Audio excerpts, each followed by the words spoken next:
Warahmatullahi wabarakatuh. Sampurasun sahabat Yusanis Medang Tandang dan sekitarnya. Selamat siang. Pada kesempatan siang hari ini di hari Jumat, kita bersama-sama untuk kembali dalam sebuah formulasi spesial di Popinjusan ini. Dan tentu saja seperti biasa, Popinjusan menyampaikan temang-temang pop Indonesia untuk kaum kaula muda yang memang senantiasa hadir ya di formulasi Popinjusan. Namun tentu kali ini kita akan ada informasi yang cukup menarik yang akan menjadi edukasi khususnya bagi para remaja di Kabupaten Sumedang dan mungkin juga warga Sumedang sendiri ya, ibu-ibu dan semuanya. Pokoknya ini sangat penting untuk sebuah regenerasi. Baik, sudah ada tamu di depan saya nih. Kita perkenalkan saja ya. Mungkin sahabat Yusan sudah pernah mendengar ataupun juga ada yang belum mendengar ya. Kita langsung aja berkenalan ini dengan Bapak Muhammad Lungsur ya. Selamat siang. Iya, mudah-mudahan Pak Lungsur hari ini mungkin sudah banyak kegiatan ya, aktivitas dari pagi. Betul, dari pagi udah 2 kegiatan dari Lancakalong. Ya. Kita Jumatan di sekitar perjalanan Lancakalong terus menuju ke sini. Oh iya, terus berarti belum makan siang dong? Udah makan siang belum, Pak? Udah tadi bakso. Oh, keren. Jadi udah ada baksonya, jadi udah seger-seger nah, ya. Seger sedikit. Kalau dengar bakso kan seger walaupun nggak menikmati dan nggak ada baksonya, tapi udah kelihatan seger Pak Yusan. Ya mudah-mudahan seseger sahabat Yusan juga ya siang hari ini. Baik sahabat Yusan, kenapa saya hari ini ingin berbincang-bincang dengan Bapak Muhammad Lungsur ya? Karena ada sesuatu yang sangat penting untuk diketahui. Yaitu seputar apa nih Pak? Seputar stunting. Tadi dari pendengarnya gitu kan di seputar kaula muda ya. Ya alhamdulillah berarti memang kaula muda ini kita harapkan juga menjadi generasi yang berkualitas dan juga melahirkan generasi-generasi juga yang berkualitas. Artinya nanti setelah berkeluarga disiapkan atau bisa menyiapkan diri untuk bukan membuat sih, kalau misalkan hamil gitu kan, untuk hamil yang sehat gitu ya. Kayak bakso aja membuat bakso ya. Jadi jangan membuat bakso. Membuat bakso. Ya, jadi Bapak Muhammad Lungsur ini mengajak para remaja kaula muda untuk generasi berencana. Begitu ya. Generasi yang produktif dan generasi yang sehat gitu ya. Betul. Nah, kita langsung aja ya. Sebetulnya Pak, langkah-langkah yang sudah dilakukan oleh pemerintah untuk menuju ke sana itu seperti apa, Pak? Ya, terima kasih.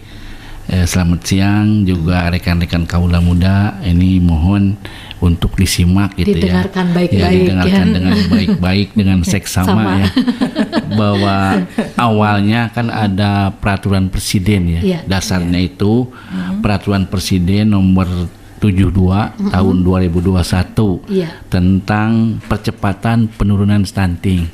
Nah, ini kenapa pemerintah concern terhadap percepatan penurunan stunting, karena ingin Indonesia ini kualitas atau generasinya berkualitas. Itu ya. Tidak dasarnya asal itu gitu ya. Tidak asal aja. Nah, gitu ya. terus dari peraturan presiden itu lahirlah yang disebut dengan rencana aksi nasional percepatan penurunan stunting, atau disingkatnya RANPASTI. Ya, RANPASTI itu singkatan dari rencana aksi nasional percepatan penurunan stunting. Jadi di sana singkatannya ya. Ya, singkatannya RANPASTI. Kepanjangannya rencana aksi nasional. Nah, rencana aksi nasional ini ada beberapa tahap. Ada 4 tahap ya. Yang pertama itu adalah penyiapan data yang berisiko stunting. Nah, data ini ada 4 kategori atau ada 4 indikator. Yang pertama yang harus disiapkan itu adalah data Catin.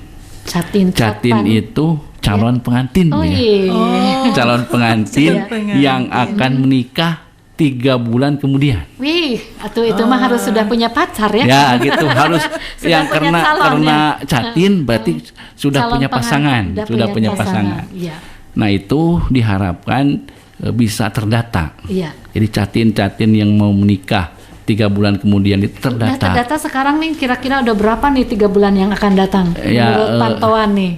Sebetulnya datanya ada sekitar 6.000-an kalau nggak salah. Ya, 6.000-an yang akan menikah. Aduh, itu berarti hajatnya Bapak penghulu ya? Iya betul. Kan sekarang lagi musim, lagi musim yang nikah. Yang sudah banyak kan? Ya, yang sudah banyak. Belum aja ya, yang belumnya 6.000. itu sekitar sampai dengan bulan Agustusan. Ya, di sini ada 2 nih yang belum. Calon ada 3 nih.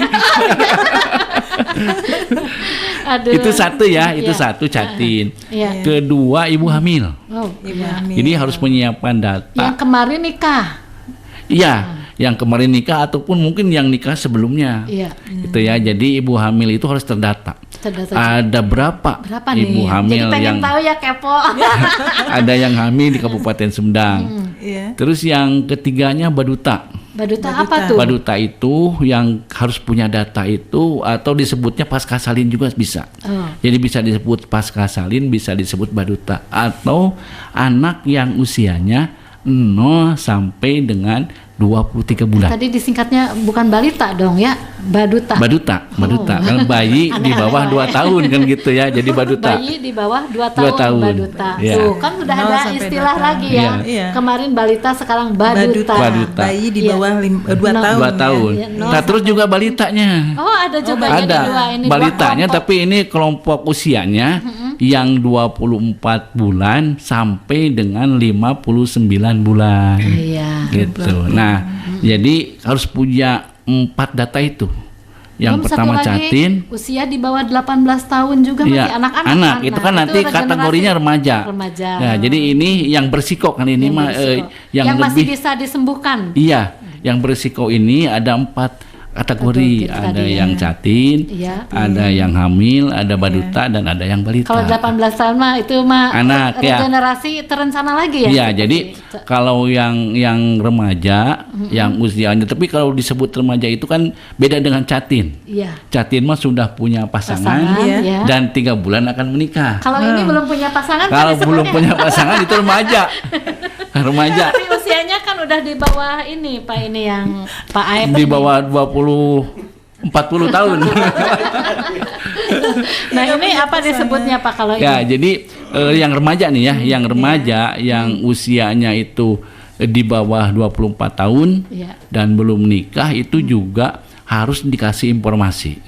Harus diinformasi tentang stunting. Jadi supaya dia paham dan supaya dia bisa menyiapkan diri untuk nanti menghadapi jenjang ke pernikahan. Gitu. Ya, luar biasa ya, ternyata langkah-langkah pemerintah itu sudah sangat banyak dan sudah terorganisir ya, yang cukup pelik dan indikatornya cukup lengkap gitu ya sebetulnya ya.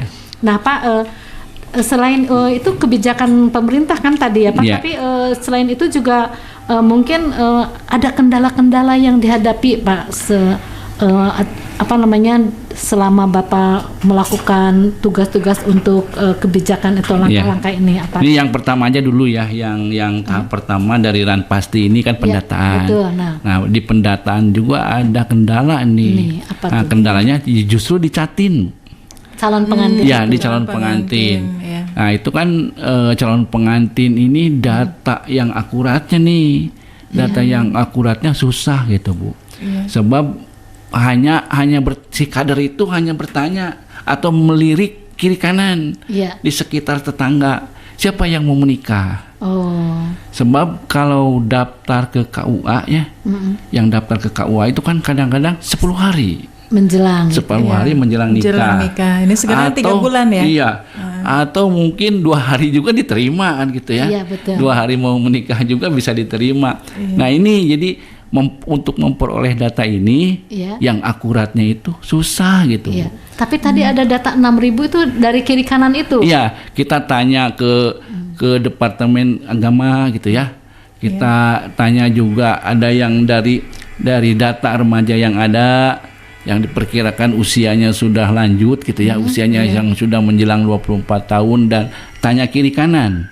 Jadi kalau yang pastinya harusnya Bu, Padahal belum punya pasangan mungkin ya. Dia mungkin bercerita, ya saya mau menikah gitu ya. Tapi saya kan belum punya pasangan gitu. Misalnya kan itu dicatat juga sebagai catin berarti ya. Enggak. Sebab nanti di tahap kedua nih. Di tahap kedua kita nanti ada pendampingan. Nah, di pendampingan ini kalau yang belum punya pasangan nggak bisa itu karena menggunakan aplikasi. Jadi nanti pendampingannya itu menggunakan aplikasi. Jadi kalau belum punya pasangan ya tidak bisa match. Jadi tidak bisa ada sertifikat. Karena intinya di LC Mil itu kalau sudah pendampingan keluar sertifikat.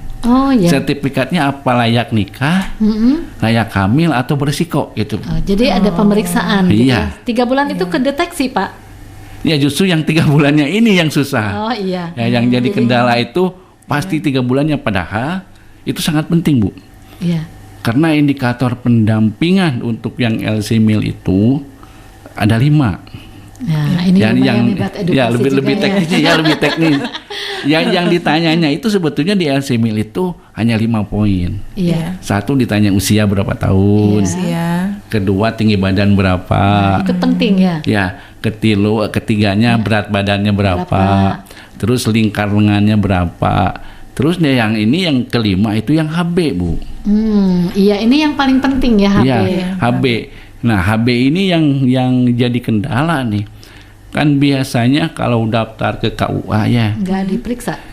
Harusnya datang dulu ke puskesmas. Gitu ya, datang dulu di imunisasi dulu kan. Biasanya diimunisasi dulu. Nah, kalau misalkan yang 3 bulan mau nikah, betul-betul dia daftar 3 bulan, pasti HB-nya belum diketahui. Karena kan harus diperiksa kalau HB-nya kan harus diperiksa ya, kalau harus HB ke puskesmas. Ini untuk 2 pasangannya juga ya? HB yang ke wanitanya saja. Ke wanitanya saja. Ya, jadi HB ini kan kenapa mesti 3 bulan harus mendaftar?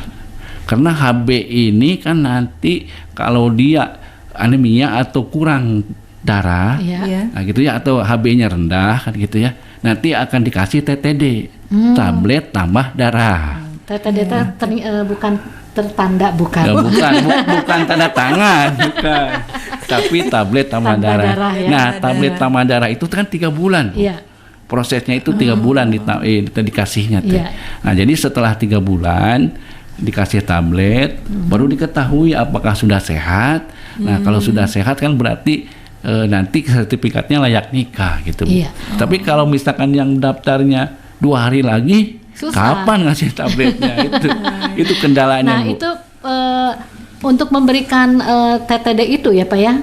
Kan itu 3 bulan masanya. Nah, itu memang reaksi untuk saat dari dia kurang kurang darah ya.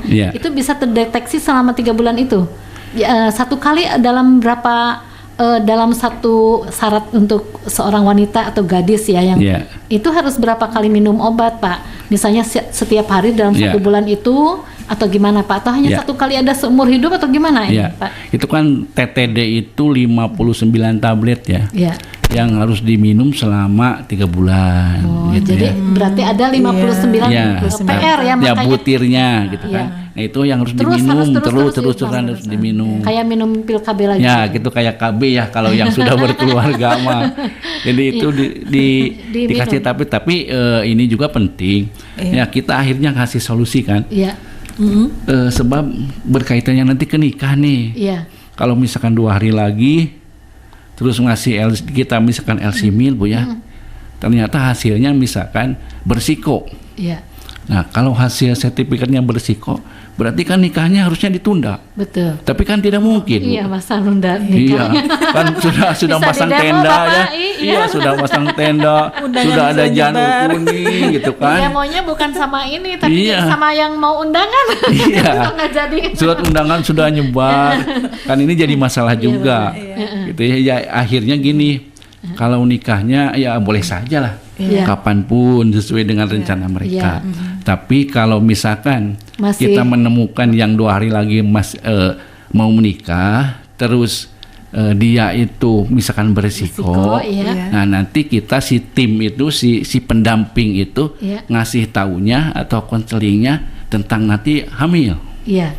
Jadi hamilnya yang ditunda, bukan nikahnya. Iya betul. Itu berarti harus masuk ke KB dulu atau gimana, ditunda dulu ya, yang penting sehat dulu. Ya, ditunda atau dulu. misalnya bulan madunya nanti 59 hari. Bulan madunya nanti gitu ya. Sudah habis pil itu baru bulan madu gitu. Atau di KB dulu.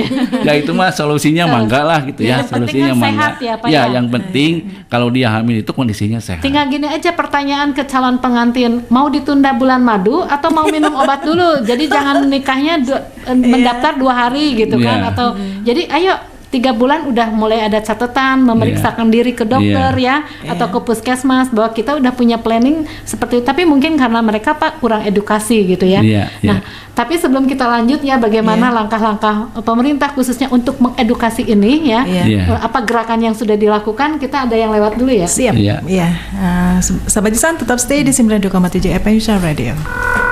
Halo. Ya, halo. Ini studio foto Bumil. Betul, Mbak. Beneran bisa foto ibu hamil, Mas? Hah? Bikin hamil? Bukan, foto Bumil. Oh, iyalah, Mbak. Saya ini kan fotografer. Kalau ibu hamil 2 bulan, bagus gak difoto? Enggak lah, kan belum kelihatan perutnya.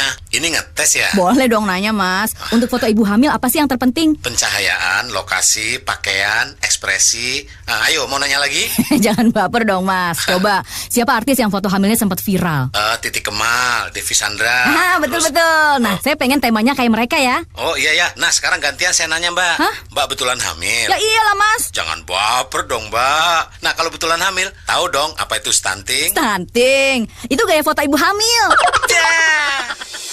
Stunting adalah kondisi kurang gizi yang membahayakan tumbuh kembang bayi. Stunting bisa dicegah sejak kehamilan dengan pengasuhan 1000 hari pertama kehidupan. Cari infonya di Bina Keluarga Balita terdekat. Pesan ini disampaikan oleh BKKBN. Berencana itu keren. Halo, Mbak, jadi nggak? Pesan ini disampaikan oleh Dinas Pengendalian Penduduk, Keluarga Berencana, Pemberdayaan Perempuan, dan Perlindungan Anak, DPP KB P3A, Kabupaten Sumedang.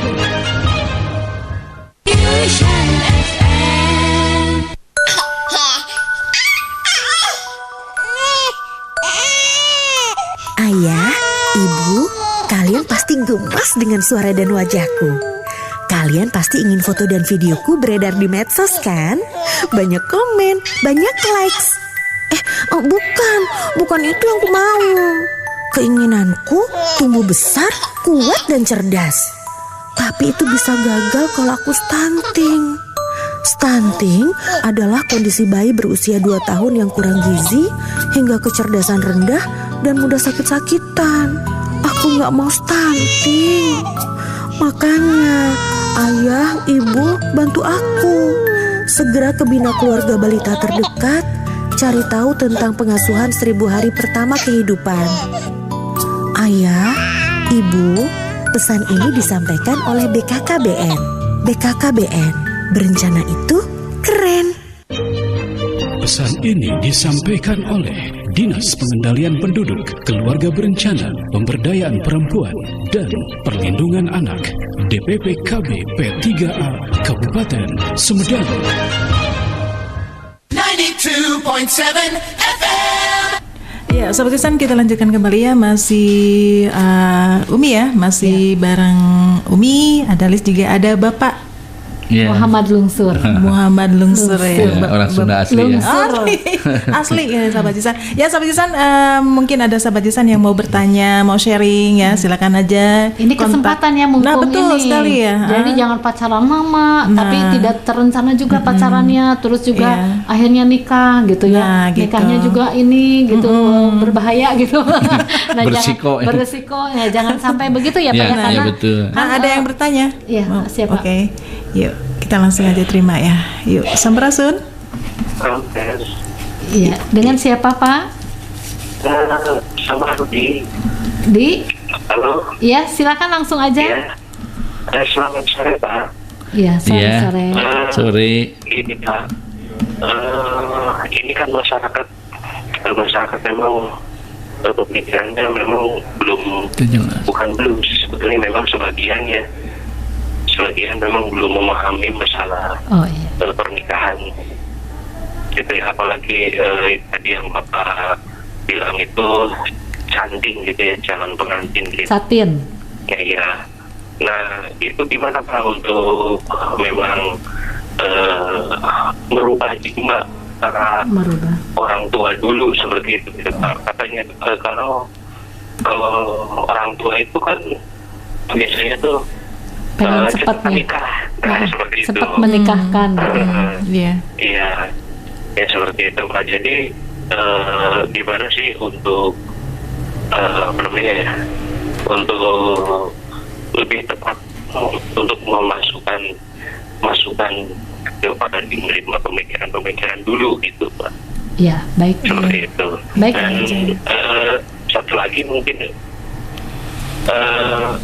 ini Pak, kan kalau misalkan kita mau nikah, kita kan ada rencana dulu untuk mendapatkan 3 bulan pertama ya, untuk mendapatkan sertifikat. Nah, apabila itu sertifikat bisa dibilang bagus atau tidak bagus atau tidak lulus, itu bisa lanjut atau enggak? Soalnya saya tuh nggak paham takutnya gitu Pak. Pengen nikah? Pengen nikah buru-buru ya. Baik, ya siap. Baik.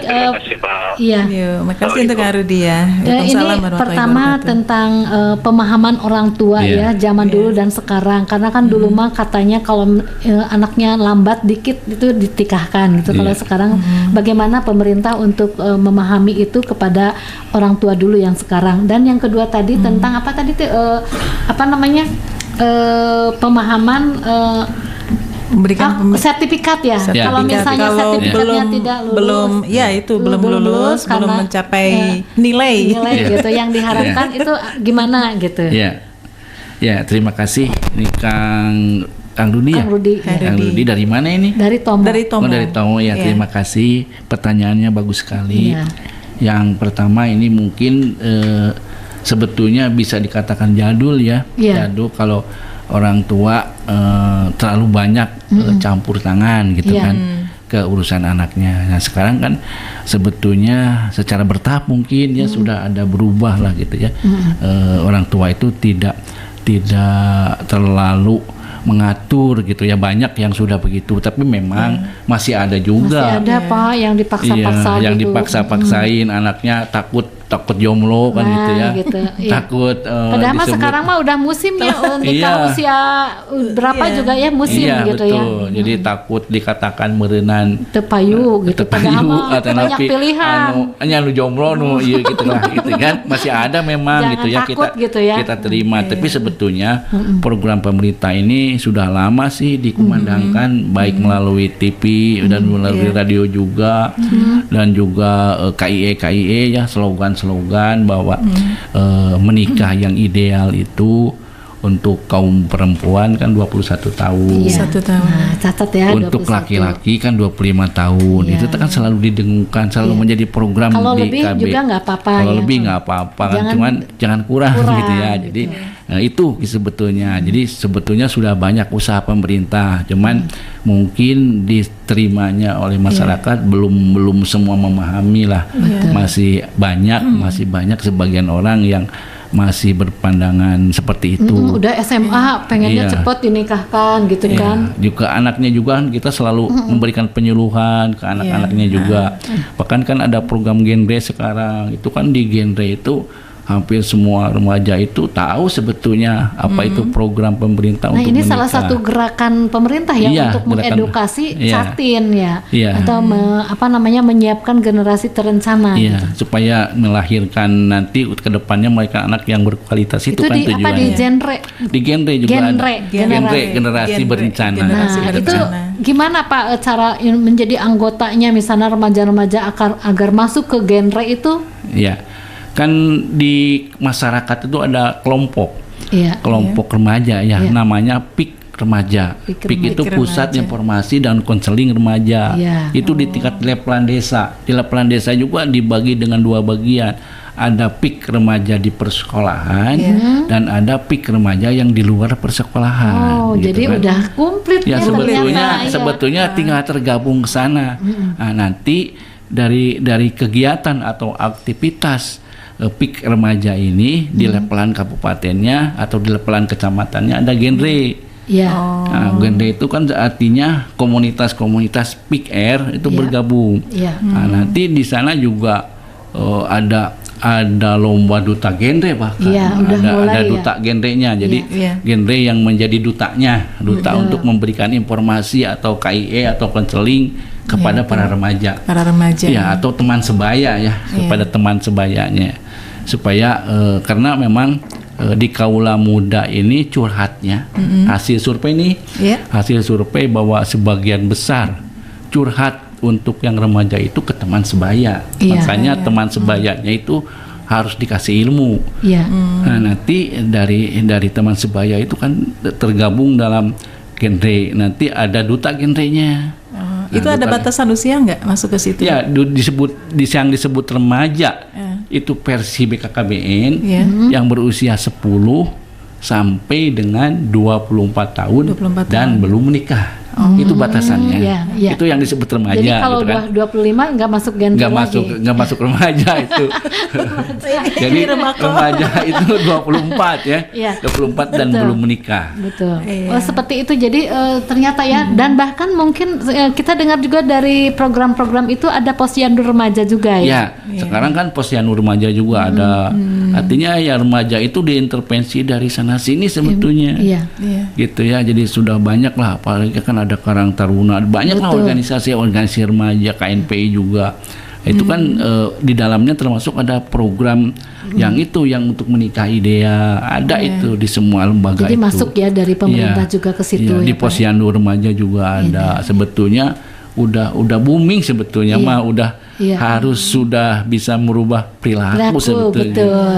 Dan nanti kita bisa juga ke orang tua untuk karena orang tuanya mungkin kurang informasi seperti yang tadi Bapak sampaikan ya kitanya sebagai remajanya juga harus aktif ya ke orang tua untuk sebetulnya menyampaikan. Dia orang tuanya juga ada kelompok yang disebut BKR. BKR apa tuh BKR? Bina Keluarga Remaja. Tuh kan. Ada Bina Keluarga Remaja. Jadi remajanya tergabung dalam Peak Air. Nah, ibu-ibunya yang memiliki remaja tergabungnya dalam BKR. Bina Keluarga Remaja. Jadi setiap orang tua yang punya anak remaja yang usia remaja itu yang tadi disebutkan itu tergabung dalam BKR. Jadi sebetulnya di sini diintervensi, di sini juga diintervensi. Jadi semuanya udahnya komplit ya sebetulnya, tidak ada alasan nih Pak Rudi ya. Tadi Pak Rudi itu kan bertanya bagaimana caranya ya, Pak Rudinya aja sekarang mah yang aktif juga masuk ke PIK-nya masuk gitu ke kelompok PIK-nya. Tapi dia katanya mau nikah ya. Kayaknya ingin nikah cepet-cepet. Ya makanya nanti kasih tahu kalau misalnya usianya memang belum pasti dan itu harus dicek aja dulu, cek pasangan kita ya. Takutnya tadi itu ini kan Pak Rudi nih mau menikah. Tadi kan menanyakan tentang sertifikat ya. Kalau itu belum mencapai. Jadi gini ke Pak Rudi ini disarankan gitu, coba menggunakan aplikasi Elsimil. Itu apa Elsimil? Coba dibuka di Google Drive ya. Jadi buka nanti bikin aplikasi Elsimil. Nah, itu apa aja tuh di situ? Nah, nanti kalau sudah dibuka, masukkan datanya.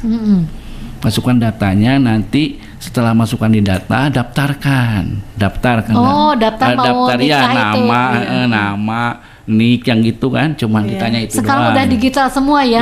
Mau nikah digital aja harus.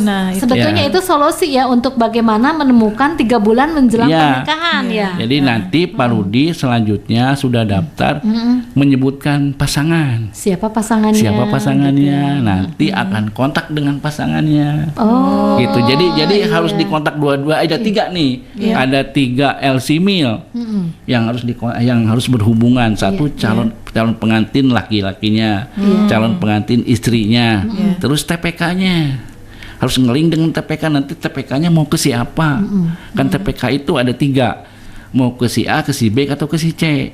Nah, kalau sudah connect dengan TPK, baru mengisi data. Sudah mengisi data, nanti keluarlah sertifikat. Gitu. Tapi itu kan diperiksa dulu berarti ya? Periksanya cuman ditanya sebetulnya, HB berapa. Nah ini yang menjadi masalah, ditanya HB kan pasti tidak tahu kalau belum diperiksa. Jadi sebelum membuka LC Mil itu harus diperiksa dulu mungkin ya kalau untuk pasangan. Ya bagusnya begitu. Gitu. Jadi biar nanti data itu komplit. Nah, gitu. Jadi ini kendala itu ya, kendala kan mungkin ada keengganan, dari si pasangan nih, dari si calon ribet untuk gitu ya. Pas datang ke KUA mah atau mau daftar nikah mah itu teh tidak berlaku kan LC-MIL teh. Tidak ditanya gimana hasil LC-MIL kan tidak. Jadi yang tidak LC-MIL pun ya lolos saja gitu. Itu yang jadi kendala. Itu Pak, berarti Bapak kendalanya ada di KUA seperti itu juga. Apakah ada peran dari pemerintah untuk KUA di Sumedang juga mendapatkan satu visi misi gitu yang sama Pak atau gimana? Ini komitmen ada sebetulnya, tapi kan di tingkat grassroots mah, walaupun sudah ada MOU, gitu kan, tetap susah sih, tetap terkendala. Sebetulnya di KUA juga harus menyertakan formulir kesediaan diperiksa dulu atau misalnya apakah di minimal ada data untuk pemeriksaan tadi itu, harusnya mah. HB dulu tapi kan kadang-kadang Bu, si calon itu telah sumping ke KUA.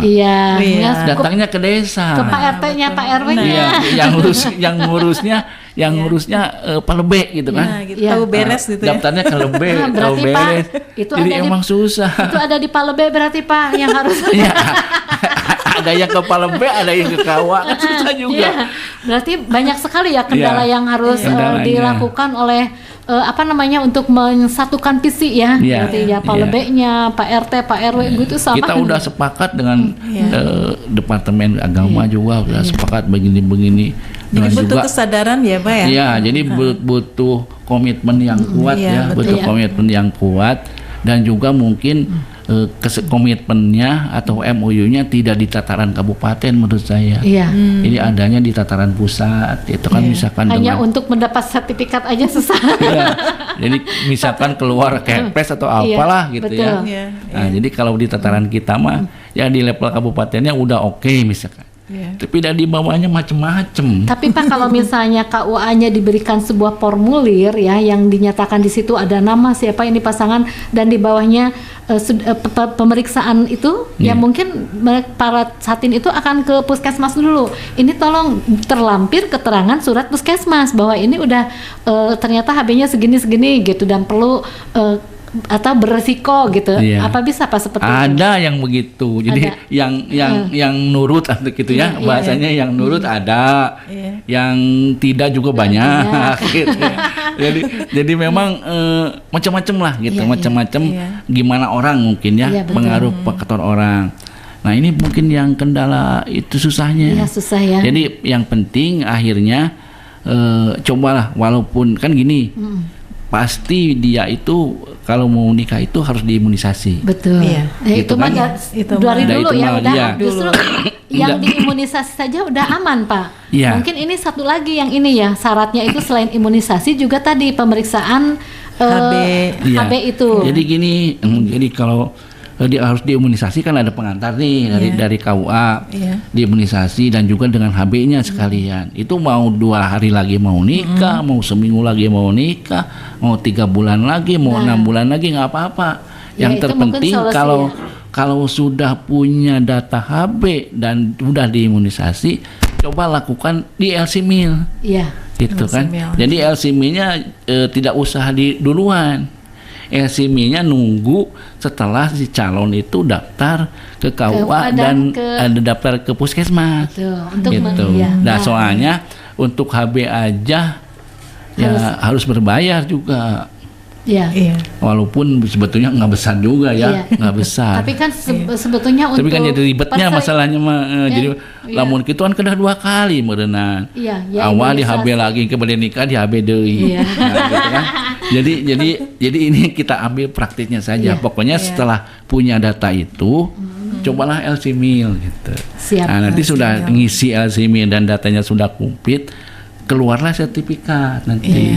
Nah, di sertifikat ini ada 2. Ada yang keluarnya itu layak nikah, dan keluarnya berisiko. Gitu. Gitu aja nanti. Tapi nikah nama pasti tetap ya, jangan takut nah, gitu. Ya kalau misalkan berisiko, saya 2 hari lagi mau nikah, jangan ditunda, nikah saja lah, mangga. Jadi kan kepantau gitu ya, kesehatannya jadi kepantau. Gitu ya. Jadi nanti kan ada TPK pendampingan nih. Jadi kalau misalkan ternyata ini berisiko, kan kontak dengan TPK ya, kontak dengan TPK. Jadi TPK itu tahu bahwa ini itu berisiko. Walaupun itu rahasia tidak bisa diketahui yang lain, hanya dengan TPK saja yang tahunya. Jadi nanti dia itu akan pendampingan terus. Kalau yang berisiko, kalau yang tidak berisiko mah ya sudah. Kalau misalkan layak untuk nikah ya sudah. Itu mah udah lulus. Udah lulus itu mah. Namun sarjana terus lulus, terus dia wisuda.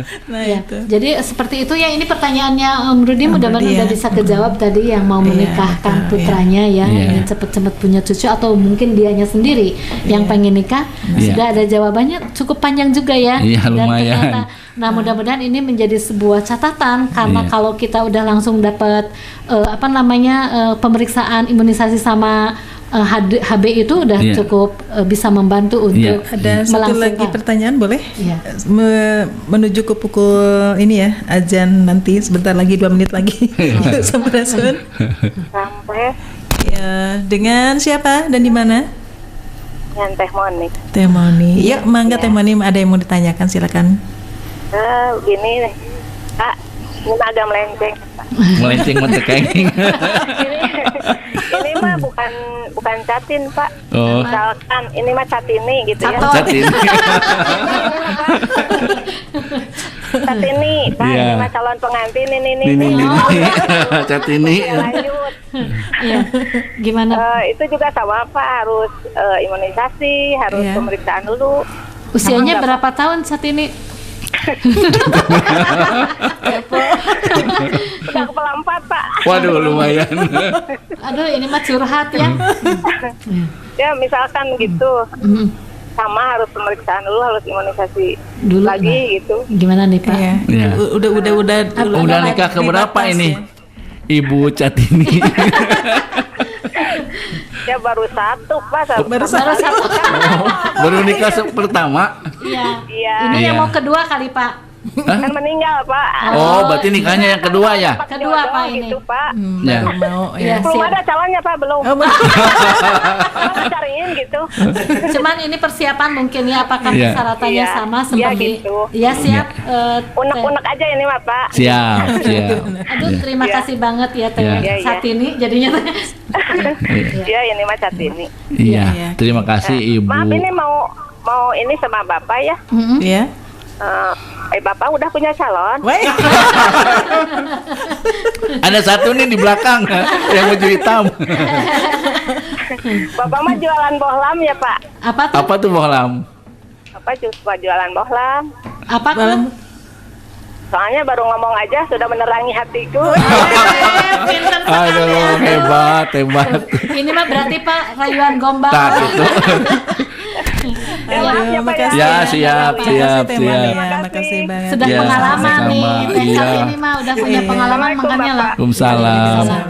Tapi sayangnya kita mau asar dulu ya. Asar dulu, Pak. Ya, mangga.